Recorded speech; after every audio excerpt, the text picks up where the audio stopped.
Hello, everyone, and welcome to Africa Fire Mission's weekly virtual training session. My name's Mike, and I'm the programs director here at Africa Fire Mission.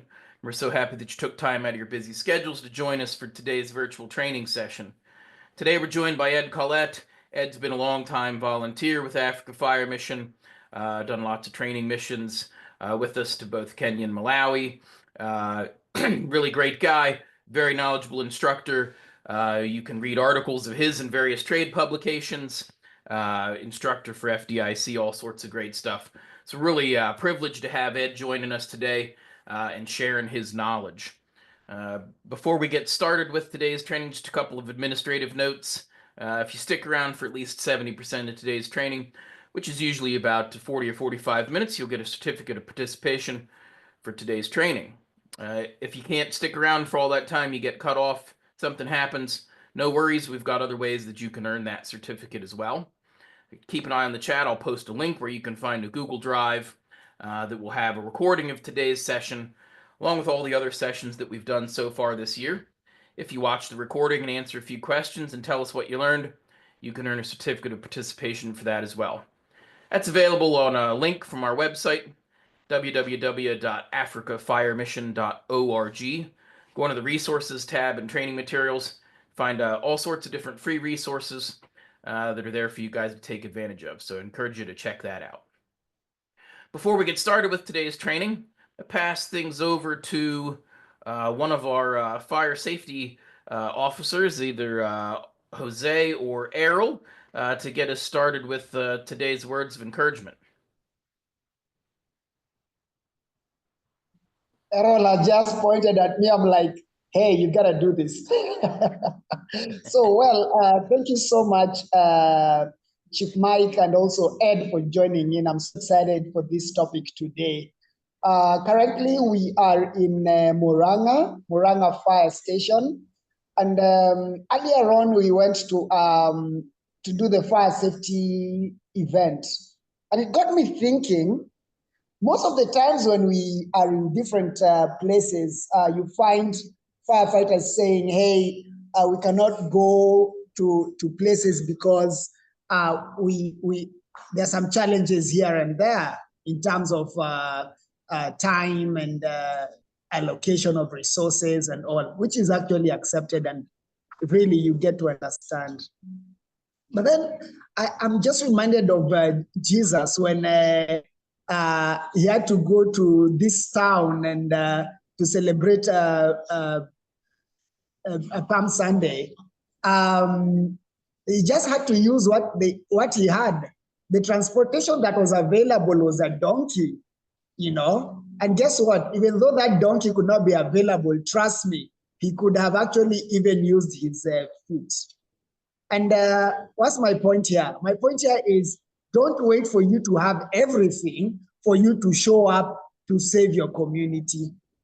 You can just have your locally available resources, your used oil. Talk to somebody who can help you with used oil, and you can do that simulation for cheap on fires. You can walk to your shopping center and just do whatever you have to be done.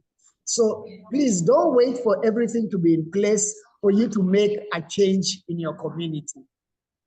I'm praying for you, and I'm hoping that we can rally up and just make Africa great again by reducing fires, by just showing up with whatever equipment that we have. God bless you and keep you. Back to you, Chief Mike. All righty. Thank you, Jose. We appreciate those words of encouragement and all the work that you're doing to try to help increase capacity of fire brigades throughout Africa. All right, before we get started with today's class, just one last note at the top of the hour. We'll transition over into our tea time. Tea time is a time where you can ask questions about today's training. You can network with other firefighters from throughout Africa, really discuss anything that might be on your mind. It's a great place to network with your fellow colleagues. So if you've got the time in the bundles, I will invite you to stick around for that as well when we conclude the training up at the top of the hour. At this point in time, I'm going to pass things over to Ed to get us started with today's training. Okay, thanks, Mike. And today we're going to be talking about extrication. Let me share my screen here.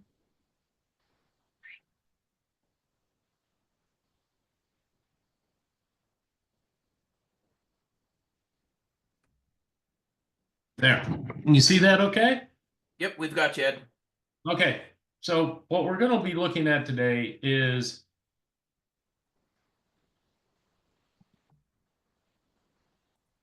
traffic accidents on the road, extrication tools and use, but we're also going to go into a little bit more of that as far as what we're going to do ahead of time. Because if we just show up and it's the first time we've thought about or plan, with no planning or haven't touched our tools before, the incident will not go well. We'll talk a little bit of what we need to do ahead of time to ensure that these incidents go well every time we show up. So the first thing about extrication is, in general, we are removing the vehicle from around the patient, not removing the patient out of the vehicle when we have severe traffic accidents. Now, there are some exceptions to this rule, which we will get into later in the presentation. So the biggest thing is we need to plan. We need to train. And training is critical. Everyone wants to wait till they have cars available or they have the tools available, but we can do training without any of that. We can do walkthroughs, tabletops, go over car construction, take the tools out and be familiar with them. The best way to be proficient with your tools is to use them and have an idea how they work, how the controls operate before we're in that stressful situation of an actual extrication, where now it's like, okay, which way do I turn to get the spreaders to open? How do I change the blade in my saw? All of these things should just come naturally to us because we've trained on them. The other thing we need to do is study vehicles. We need to know how they're made. What are some features we can use to help us? What are features that will hinder us? What new technology is coming into our region? And I know even in Africa now, we're getting electric vehicles. And what type of challenges do those pose to us as first responders? This is something we can do. We should be doing things like this weekly around the fire station to be able to enhance our skills and mentally prepare us to go on this type of call.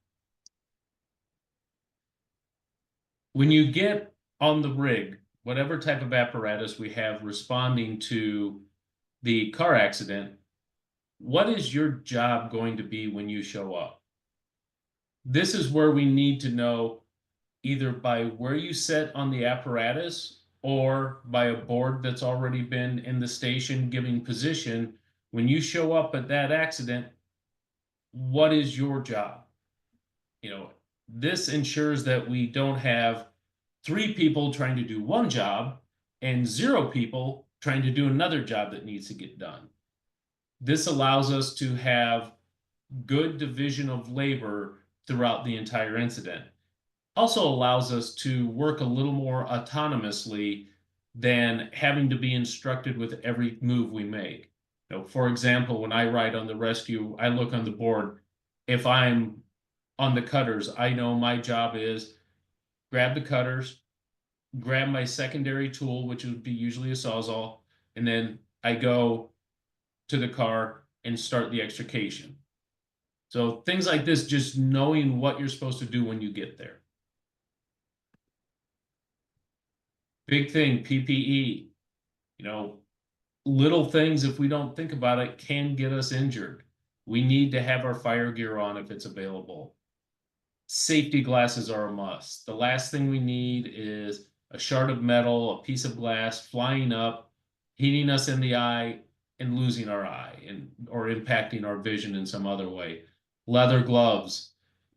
Basic leather gloves will protect our hands from sharp edges of the metal, protect it from glass. And then our high-vis vests. High visibility vests, even in daylight, will allow other motorists to see us better. And I think we need to be highly visible to other motorists to avoid getting hit. That's very important because that's where a lot of injuries and fatalities happen, is us working on roadways. And then lastly, try to have a helmet. There are some scenarios when we're operating where it's not possible. Our fire helmets don't work very well sometimes when we're getting in places, but as much as possible, have your helmet on to protect your head. So we get a dispatch for a car accident. Our assessment of the call starts during that dispatch because it tells us the location. You know what type of road these are, or at least you should. Is this a busy highway, autoway, or is it a slow side street? That'll give you an idea of what some of the physics of the accident could be. Have you had a lot of accidents at this location before? That will tell you, hey, we know what type of accident this may be, and we can prepare for that on the way. The time of day.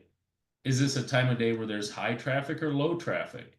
No, if everything's just jammed packed and at gridlock, it's unlikely that we're going to have a very high-speed crash. If it's a time of day, say late at night, when the streets are free of a lot of traffic, there's a potential people are going faster, and now we can have a high-speed crash with greater impact to our victims. What's the weather like? Is it bright and sunny? Is it rainy? These will impact the significance of the accident. It also will impact how we're going to operate. You know, if it's rainy out, we have to watch our footing and, you know, watch against slips, trips, and falls a little more than we would if it's dry pavement. How many vehicles are going to be involved?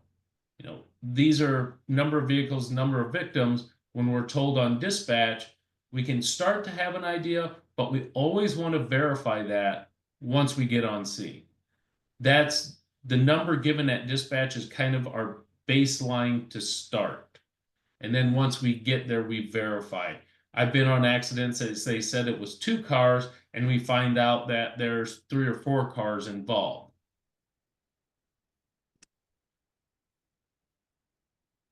Placement of our fire apparatus is very important.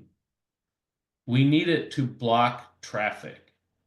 And we know people get mad because we slow traffic down or make a traffic jam, but that's okay. I want traffic blocked because this is where we die. Firefighters, first responders die on highways because people are going too fast, not paying attention, they're on their phones, and end up wrecking into the accident scene and causing more damage and more injuries. So use your apparatus, park it at an angle to block the traffic and shield your scene. You know, as you cross, it makes the apparatus bigger, and it also faces the lights a little more towards the people. And if they hit it, they're going to glance off away from your accident scene. You know, it's always better. I'd rather see an apparatus wrecked than a firefighter injured or killed. Some of the ways we're going to set this up, you can use cones, sticks, anything that you use, because I know some places have used stick to indicate accidents. Indicate to drivers that there's danger ahead.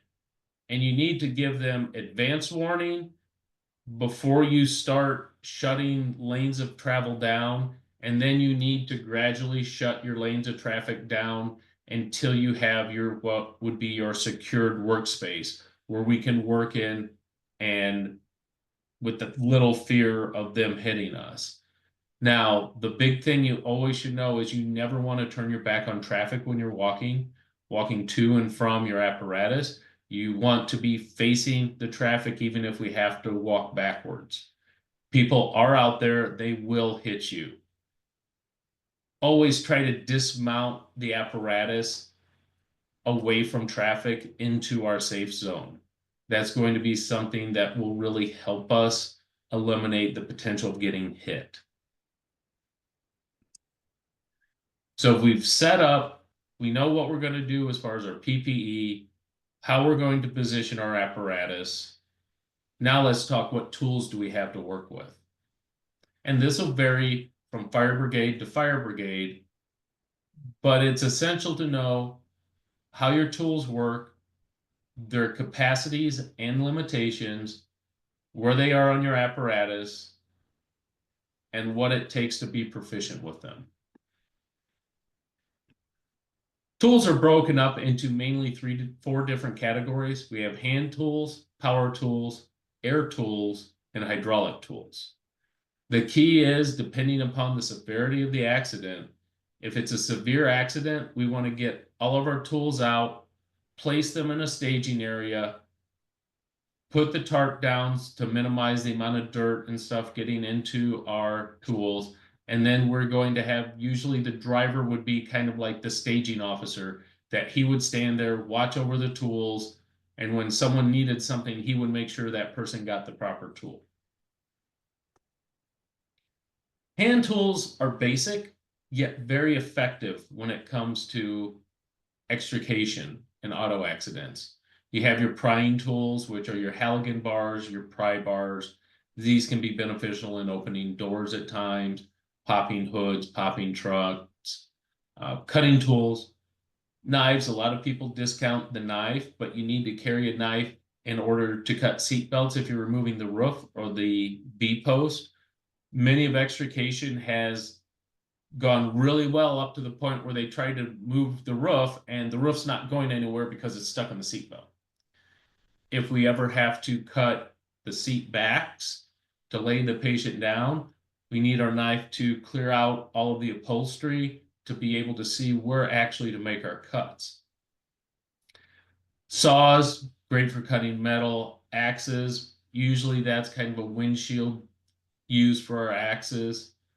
And then basic hand tools, wrenches and sockets. You know, cars are taken apart all the time by mechanics. They take them apart in order to put them back together. We're not really looking to put them back together, but they don't have heavy hydraulic tools or a lot of the big tools we have to take it apart. They have basic wrenches, sockets, screwdrivers.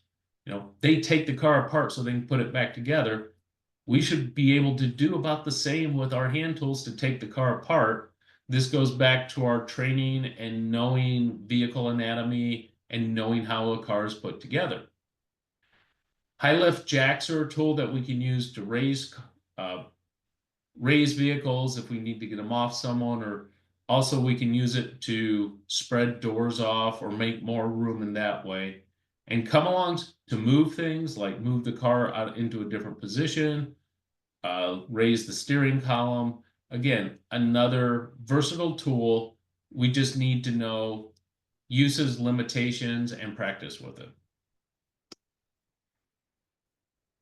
Power tools, our saws. This makes cutting vehicles be done more quickly, more efficiently. And there's different types. There's sawzalls, circular saws, portable band saws. You also have drills and impact wrenches that are available to us to use in the fire service. A lot of these things, again, mechanics will use drills and impact wrenches to repair a car, take it apart to put it back together. We can do the same thing. Air tools. The thing with air tools is we need to make sure we have air available. These usually run off our BA cylinders, and then we have to be able to refill our BA cylinders for the next call. So that's one thing that we need to balance. If we have air tools, do we have the ability to refill them? Now, we have air chisels, which are really good for cutting. We can cut the panels off the doors. We can cut hinges with them. Many things, but we have to make sure we have the right bits in and set it to the right pressure. There's different air pressures for different things we're going to cut. The thicker the material, the more difficult to cut, the higher the pressure we need on our air chisels. Impact wrenches, again, the difference between the air impact wrench and the powered impact wrench, usually the airs are a little louder. We want to try to use things, if we have the ability, that are quieter to help calm the patient. And no matter what type of tool we're working, we always want to talk to our patient and let them know what's going on. Another air tool is the airbag. The airbags allows us to lift things and also put some stability behind things. We just have to be very careful with them, know the limitations. As they round out, they become more like a ball and become a little more unstable. That's why we need to be proficient, practice. How long does it take us to set these up? How much can we lift with these? How high can we lift with these? It takes practice and know-how to use your airbags if you have them. The heavy hydraulics. This is what everyone focuses on in the fire service when it comes to extrication. We have our spreaders to spread doors, to make more room, to spread dashes. We have cutters to make cuts on our A posts, B posts, to be able to remove hoods, remove roofs. Then we have our rams to be able to push, either to make more room within the vehicle, to push the dash away from our victims. And then we have a combi tool, which is both a cutter and a spreader. Like many multi-tools, it does an okay job at either one of those, but it doesn't do as good of a job as the dedicated tool. But again, if that's all we have, we just need to learn the limitations of that tool and how best to use it. You know, working with heavy hydraulics, we need to be familiar with them, which direction of the controls, open it, close it. Always make sure we don't put ourselves between the vehicle and the tool. If you start operating the tool and it pinches you between the car and the tool, these are powerful enough that the tool will always win. We're not going to push the tool away from us. And a lot of people always want to hold the tool and always, put a lot of force behind the tool. The tool will do its job once it takes the bite, like on this picture. Once that cutter takes the bite into the material, you can operate it with one hand until it's almost through, and then you need to make sure you grab it with your other hand to catch it once it's through the material. So just kind of know what you can do to operate and what you shouldn't be doing to operate the tools. Hand tool versus your hydraulic tools. So big thing you're going to be doing, like in this one, we're making some relief cuts for a dash raise. On the left, we made the cuts using just a simple Halligan and was able to cut the metal and make a relief cut. We did the same tile cut using a hydraulic tool on the right. Now, the hydraulic tool was faster, but we got the same results by two different tools. So don't think just because you don't have a hydraulic tool, well, I can't make the relief cuts because I don't have a hydraulic tool. What other tools, be it hand or power tools, that you may have in your cache to be able to make those types of cuts?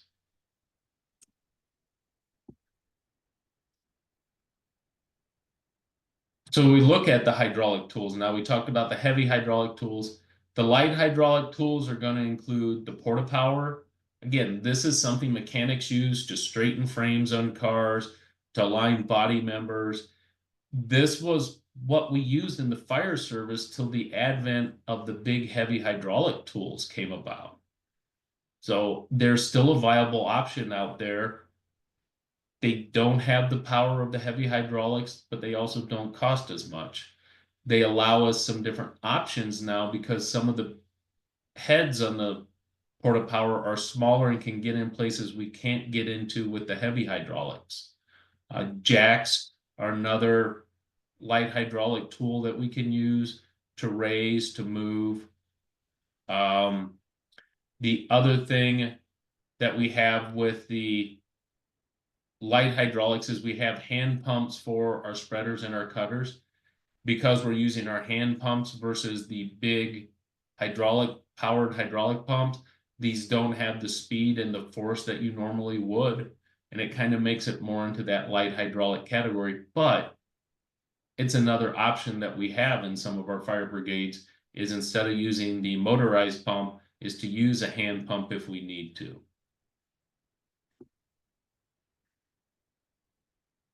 For stabilization, we need stabilization tools such as wood cribbing, step chocks, and struts, and these all have different applications in the extrication scene, but they are all things that we should be familiar with to be able to stabilize the vehicle. Because stabilization of a vehicle is the first step in any extrication. We need to know what type of tools we have. Even if it's finding some rocks on the side of the road that are big enough to take up the gap between the ground and the car to prevent the car from moving up and down. So sometimes we get a little creative on how we stabilize things, but if you're bringing tools for that stabilization to the accident, we need to know how to use them and how to place them. So our tactics are going to depend on many things. One is the tools we have. 2 is our training. 3, victims and victims' condition. You know, there are tactics that we have the tools to do, but sometimes the crew that's there doesn't have the training, so we need to move to a different set of tactics. The officer in charge needs to look at all these things when he's determining what tactics are we going to apply to remove the victim from the accident. So the first thing we should show up at an accident, we need to do a 360, just like a fire. We need to know what type of hazards we're encountering. You know, what type of fuel? Is it some alternative fuel, or is it a regular fuel vehicle? Is it leaking? Do we have fire?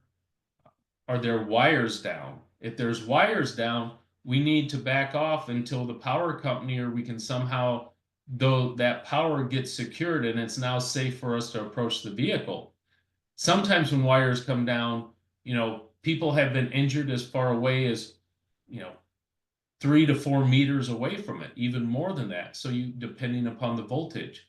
So we have to be aware if there's power involved, we need to stay back until that is secured to prevent us from being additional victims. Well, what other types of fluids are leaking could potentially be leaking? Oil, transmission fluid, antifreeze, and each one of those present their own hazards. What do we carry to mitigate any leaking fluids? Is it oil dry, kitty litter? Are we just taking a shovel and scooping up dirt from the side of the road and throwing it over the fluids? You know, the cargoes, if there's a lorry involved, what is it carrying? What type of substances does it have? Sometimes we'll need to talk to the driver, or if the driver's unable to tell us, hopefully his paperwork will tell us, or the signage on the vehicle will tell us what type of hazards that cargo could pose to us. And then victims. Need to know how many victims are in the car. Look around. Are there victims outside of the car? Did someone get hit, a pedestrian? Or did other victims get ejected and are now away from the initial accident scene? Always look under the car. A lot of times, if pedestrians are hit, they could go under the car. Sometimes people are ejected, and then the car will either roll or continue over the top of them. So we always want to make sure we check under the car for victims, as well as out and around the perimeter to make sure no one was ejected. Some of your deciding factors on how you're going to proceed with extrication. The level of entrapment. You know, is the person just sitting in the car and basically all you may have to do is force the door open to let them out? Or is the entire side crushed in that you're going to have to take the entire side off and maybe the roof to get them out? Or do you have a very major heavy extrication that will require you to do a lot of stabilization, a lot of getting the car off of the victim, the number of victims? You know, one thing we need to be aware of as the fire service, we need to call for help early and often. If we have a lot of victims, we will need more firefighters, more personnel to help with the situation. Probably one of the biggest things is the severity of injuries. That's a big factor when determining how I'm going to get a patient out. So they're breathing, talking, hey, I'm just pinned and I might have a broken leg or something like that. kind of some low acuity injuries, that's going to give you the ability to take a little more time, make sure everything's set. If they're unconscious, not breathing, then it's a little more speed is important. That's probably the case where I'm going to do a little more of taking the patient out of the car than the car around the patient. You know, just we want to make sure we do as much spinal protection as we can and good body control of the patient as we take them out. But if there's fire or they're not breathing, they're unconscious, depending upon the level of medical available to you, you may have to make different decisions on how you're going to extricate that victim. How the vehicle's oriented, meaning is it's on its side, is it's on its roof, or is it just on its tires, will decide on the tactics that you're going to take. And then resources. Do I show up and I have 3 guys with me and I have 2 victims in a heavily entrapped car? You know, do I show up to the same scenario where I have 8 firefighters with me? Now I can do different things depending upon how many people I have with me. Patient access, a lot of it's going to be determined, again, severity of the accident. Is it something I have quick access to it, get in, evaluate the patient? Can I get into the rear door, a door on the opposite side, go through a rear window? Can I go through a front window? Pretty much if there's any safe access to get a rescuer in to be able to evaluate the patient, that's the way we're going to go. Usually we like to stabilize the car before we do any of that, especially if the car is not on its wheels, if it's on its side or if it's on its roof. We definitely need to stabilize the car before we put in a rescuer to evaluate our patient. When we're evaluating our patients, level of consciousness, can they talk to me or are they unconscious? Degree of entrapment. Is it we just have to open the door or the entire roof and dash is crushed down on them that will take us a little more time to get them out? What type of injuries can we see? You know, and as we always talk about the distracting injury, just because you see a really bad broken leg, don't let that distract you from the fact that the patient's having a very hard time breathing. You know, those are things that we always need to be cognizant of.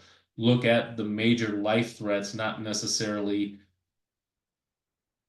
bad injuries that are on the limbs that would have less impact to life. You know, and you always want to ask them, how many people were with you? You know, look for other cues. Is there a child seat in the car? If you see a child seat, you know, we always ask, was your child with you?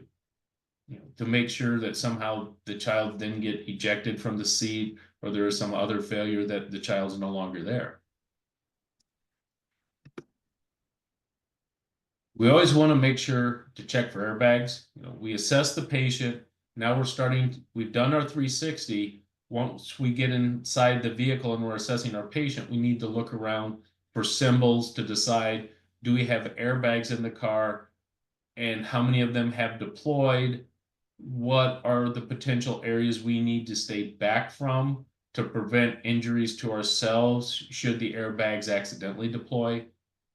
This is why it's also important that once we have used the electrical system to our advantage, be it sliding back electric seats, rolling down electric windows, then we need to disconnect the 12-volt electric system to start the process of uncharging the capacitors and other parts of the airbag system. You can see we have airbags in various locations throughout the cars, curtains, seats, seat belts under the knees. And here's why we really want to make sure we pull off the interior trim before we make any types of cuts. You can see they put high pressure gas cylinders. You know, some of these gas cylinders have high pressures in them that if we cut them will injure us and our patients.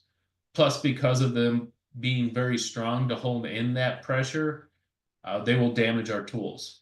We always want to make sure if we're going to cut anything, we want to pull the covering off, like the A post or the B post. Pull the plastic interior off in order to see what lies behind. And then if you see something like this gas cylinder, we want to mark it on the outside so we make sure that the person doing the cutting does not cut it.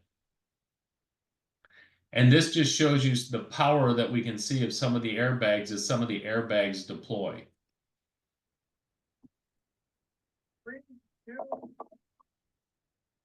You see how fast, and the one thing with this you can see what some people would call smoke, and that's just actually some of the powder that they use when they pack the airbags to make sure that it doesn't stick when it deploys. And some of it is a little leftover smoke from when the charge goes off in the steering wheel. But the big thing to realize is the car's not on fire. You know, that little bit of smoke or that little bit of powder, some people mistake for the cards being on fire, and then they kind of really panic. So as you can see, we want to kind of stay clear of any areas that have airbags that have not deployed, because they can come out with a great deal of force. Stabilization. We do this for several reasons. The biggest, we don't want to cause any more injury to the patient. So as we would get in and that car would start to rock, there's a potential to have greater injury to the patient. Also, our tools need a force path to ground. So if we didn't, like if you look at the spreaders on the right, if we didn't have stabilization between the ground and the vehicle, all that would do is push the vehicle to the ground instead of pushing the dash up off of our patient. So it's important to have good stabilization and recheck our stabilization after every thing that we do, because we're changing the weights and we're changing the angle of the car as we remove things off of the car. We use our step chocks. Like I said, we can even go through and find rocks that will fit between the ground and the car if that's what needs to be done. But we want to make sure that we isolate the car so it's not bouncing up and down on the suspension anymore. Usually we're going to put this stabilization under each one of the pillars, the A post and the B post at minimum. Probably one of the most basic things we'll do in extrication is removing a door. Also, we need to remember the door's been crushed to some extent. That's why it's not opening up. And we need to make sure that we watch how the metal's going to react as we move it. First thing in door removal we need to do is take out the glass.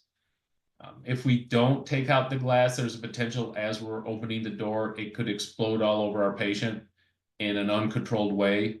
So when we take it out ourselves, we're controlling how the glass is removed. The best thing to do, cover your patient with a blanket. If you can, lower the window into the door so you just leave a little bit up, and then we can hit it with some, like a pointed tool, usually like a window punch or something else like that, that gives it a pointed, force on the window. If not, just roll it all the way down, and when it does explode, it's in the door itself, and that way we don't have the issue of the glass flying everywhere. If it's a windshield, we're going to have to cut it out using our axe or our saw.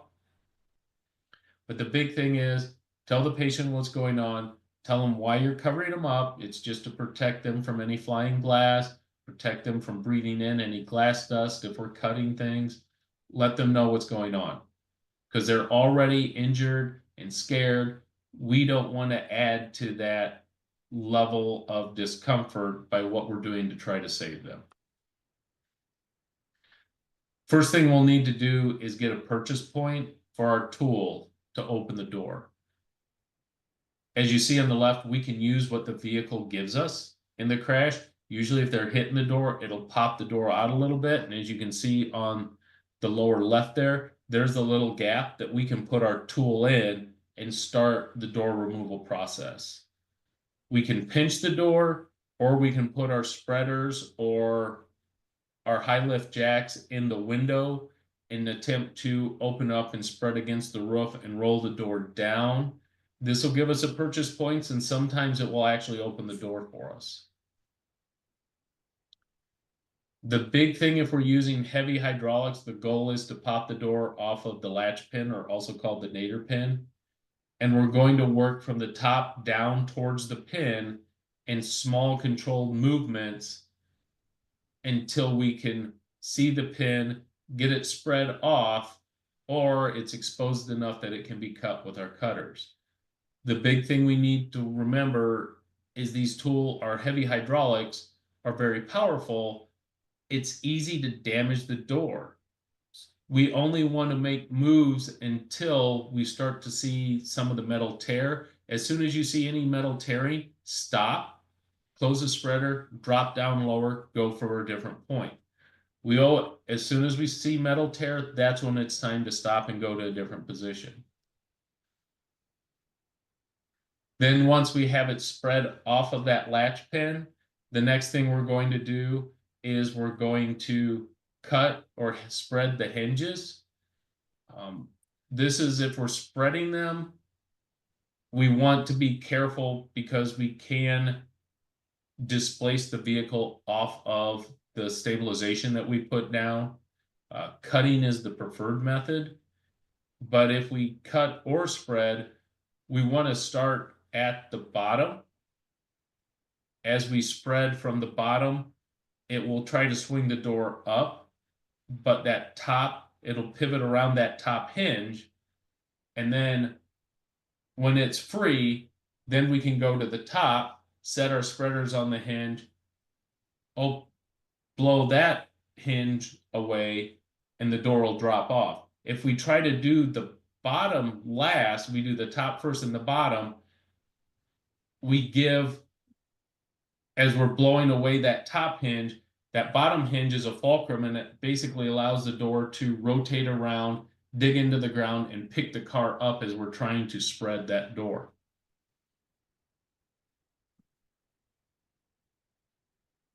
The best thing, if you don't have heavy hydraulic tools to remove a door, is to try to cut the fender off and expose the hinges first. And then we can use, a Sawzall, our wrenches and our sockets, and try to unbolt the hinge from the car. And once we unbolt it, we can swing it out and then try to attack. That may give us enough room, or once we get it into a different position, try the handles again to see if the door's locking mechanism will come off of the nadir pin all by itself.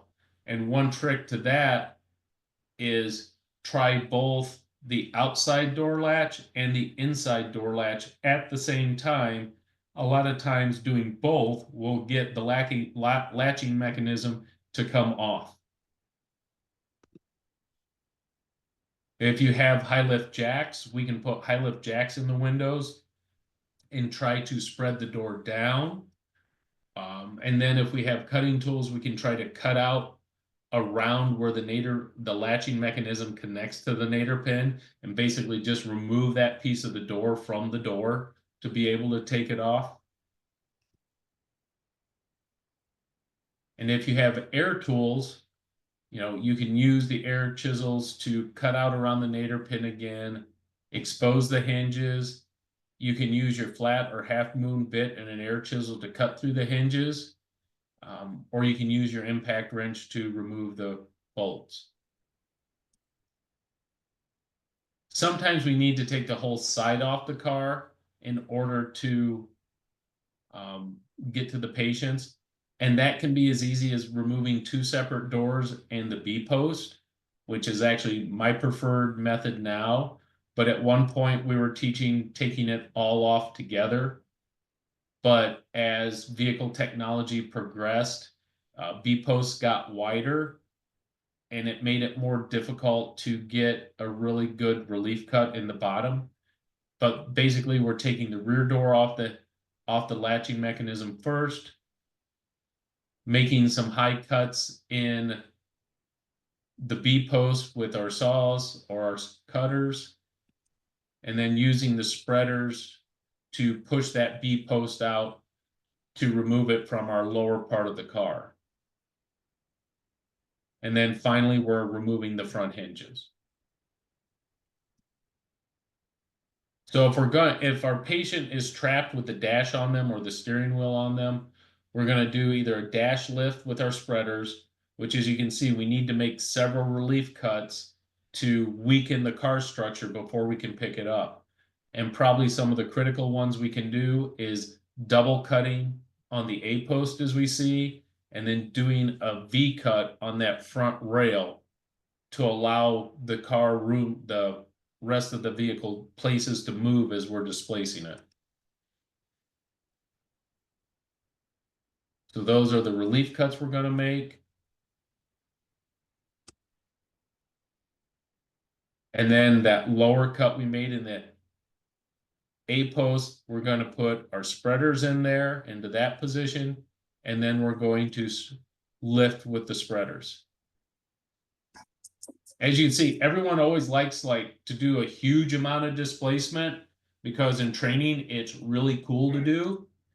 But if we're doing an actual extrication, if we only need, say, 3 centimeters to get our victim out, we're only going to raise the dash off of them about 6 centimeters. We're only going to lift the dash as much as we need to remove our victim.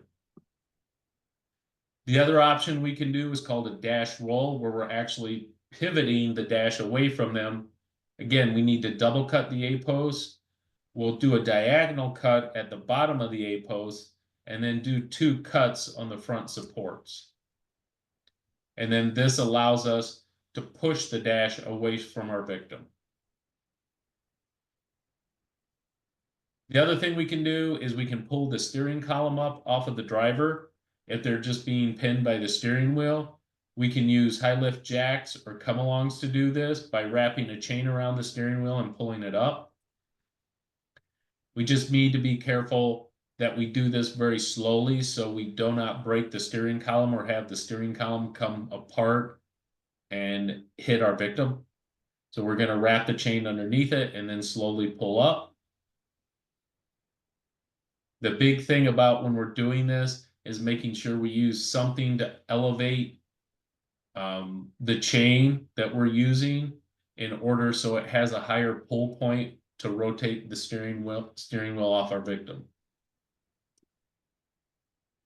Roof removal is fairly simple. We're just going to cut all of our posts until the point that we can get the whole roof off.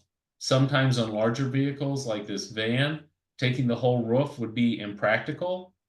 So what we need to do is we'll put relief cuts in the roof to allow us just to flop the portion of roof back that we have, what we need to get to our patient. Vehicles, when they're on their side, are a little more challenging. First thing we need to do is definitely stabilization. And once we stabilize the vehicle, then we can do things like removing the roof to get access to our patient. To stabilize the vehicle, we're going to use what's called struts or a tension buttress system to lock that car vertically on its side so it's not rocking one way or the other. And we're basically making a big triangle, so you often don't need a fancy system like you see on the upper right. We can just use a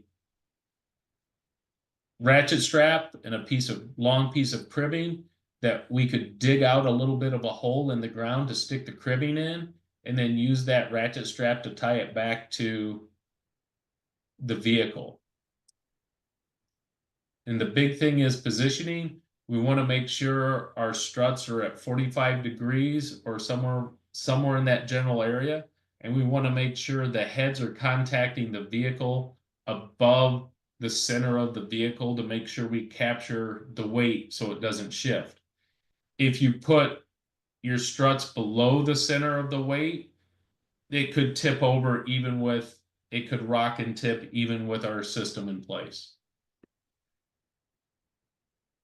So do we have any questions? It's kind of a quick run through of extrication, as extrication is a very broad-based topic with a lot of nuances.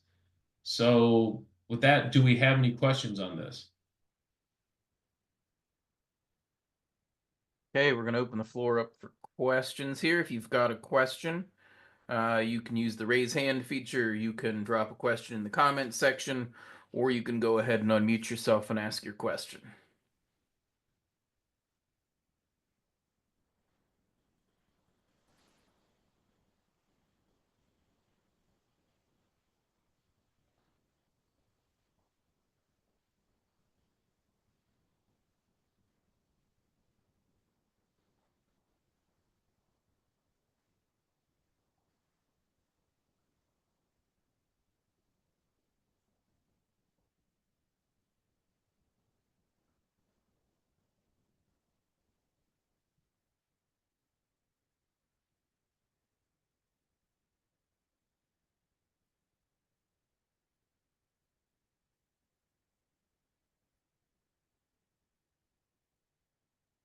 Like you must have done a good job, Ed. I was just wondering if my internet was frozen because like there were no questions or nothing coming up.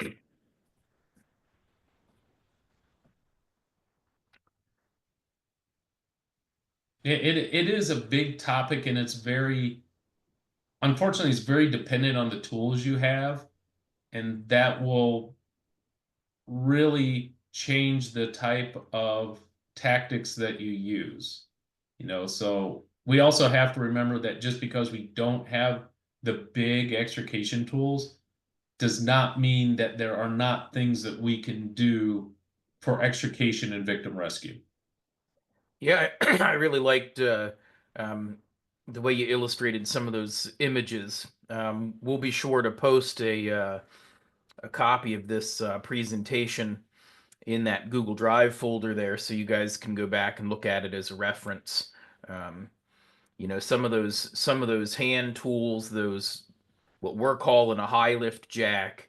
We see those throughout Africa especially on the safari vehicles, right? There's always got those big jacks with a long working range, and those can be really effective on the rescue techniques like you showed there. So we know those locally available resources are there for you guys. It's just a matter of getting a hold of those things and putting them into practice. We understand it's really difficult to try you know, to try to practice on vehicles, right? We're fortunate here. You see in the presentation all the different vehicles that these guys are cutting on. We understand how difficult that is, but even just talking your way through, looking at different vehicles that might be available, opening up doors and looking at connection points and things can be really helpful. Sort of doing those dry runs even without the tools in your hand. But I'm going to go here and do this. Can be really valuable training. So.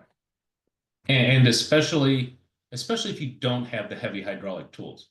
We've talked a lot with some of the instructors I work with that as we've evolved and gotten these heavy hydraulic tools onto our rigs, some of the more nuanced knowledge of the car and different things that we could do, we've lost it just because we can muscle through a lot of things with our heavy hydraulic tools. Whereas with a little finesse and a little more knowledge of the car, hand tools are still very effective. But you need that extra knowledge of the car. And like Chief Mike was saying, just go look at a car. It doesn't have to be wrecked, doesn't have to be anywhere. Just say, okay, if I had to take this door off, how would I get to the bolts? Where are the bolts? What size are the bolts? Do we have that socket? And what would it take to do that? All right, really great information. The floor's still open for questions yet. If anyone's got a question, you can use the raise hand feature. You could drop a question in the chat, or just go ahead and unmute yourself. Take another couple moments here if there's any questions before we wrap up the formal portion of today's training and transition over into our tea time.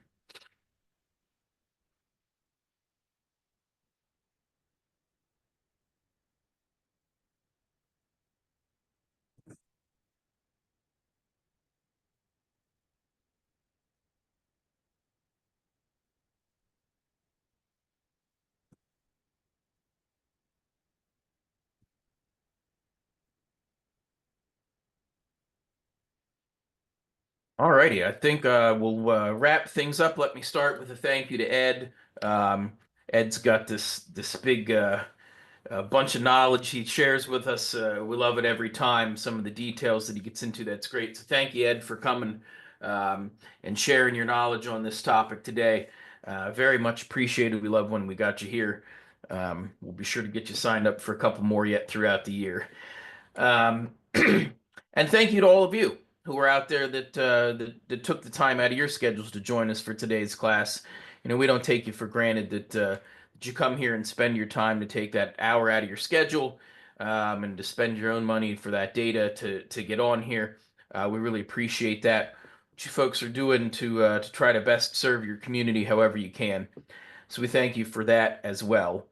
Uh, We'll be here again next week. We have plenty of seats available here. So if you think there's somebody that could benefit from this training, please feel free to share those registration links. Check out the information on our webpage, www.africafiremission.org. We've got lots of valuable resources there, access to these trainings, a bunch of other stuff, fire prevention materials, fire safety assessments, our new active bleeding control program.